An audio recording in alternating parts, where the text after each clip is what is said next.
If you don't know what's happening in the UK, you need to watch this video because what's happening over there is starting to happen in America. Just terrible government overreach. You're seeing it now in England where people are getting arrested for tweets. Yeah. Well, England, people talk about Soviet Russia, like how bad Russia is in terms of cracking down on thought police and cracking down on bad tweets and things like that. I think the statistics are, I think England I think there's something like 4,000 people have been arrested in England for thought crimes where they've said things online that people find to be a hateful thing or a problematic thing. And I think it's only 200 in Russia. oh, wow. Yeah. That says a lot. Yeah. Maybe in Russia they're too scared to do it at all. Could be. Yeah. But the fact that they're comfortable with finding people who've said something that they disagree with and putting them in a fucking cage in England in 2024 is really wild. Yeah. Especially they're saying you can get arrested just for retweeting something.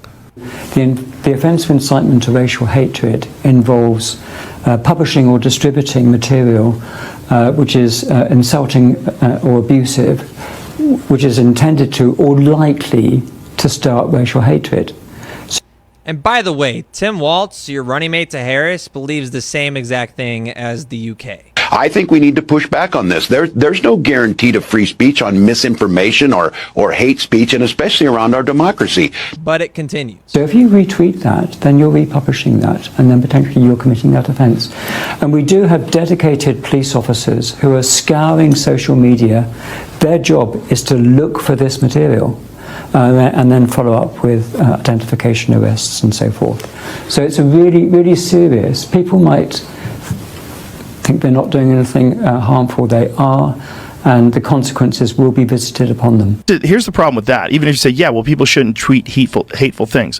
I agree. They shouldn't. But who's to decide what is a hateful thing? That's the problem. It's That's subjective. the problem. It's very subjective. And it still shouldn't be a crime. And in our lifetime, we've seen that get moved, right? So it used to be if a guy thought he was a woman and his name was Doug, and you grew up with Doug, and all of a sudden Doug wants to be called Debbie, if you call him Doug, it's no big deal. Like, yeah, maybe you're being rude to call him Doug, but it's not a hate crime, Right. okay? Well, now a lot of people think it's a hate crime, and that got you banned from Twitter for life. So if you dead named someone on the old Twitter, you are banned for life. Dead name, not even making up a name. You can call them an idiot. You can call someone an idiot. Okay, forget about a man in a dress. Maybe that's a problem. But if you call like a regular guy an idiot, you stupid fuck, fine, no problem. But if you call Doug, you will get banned for life.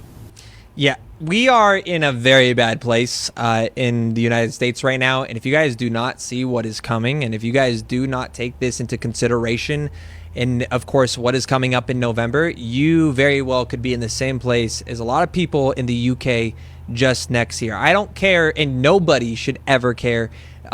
If you don't agree with somebody, they should not be in jail just for having a different opinion. People grow up in cities, people grow up in rural communities, people grow up, Christian, people grow up Muslim, people grow up, there's different religions. This is part of the First Amendment. And freedom of speech coming alongside of that is, being able to say something that an opposing person might hate because they don't agree with it. That is within free speech. And the moment you give that, you take that away, you give that to the government to regulate, it is going to go immediately to a one-sided biased party, a one-sided partisan group that is now going to slowly restrict more and more control over the populace like we've seen in the United Kingdom. This will be the face of the police officers that are jailing you for retweeting something someone didn't like.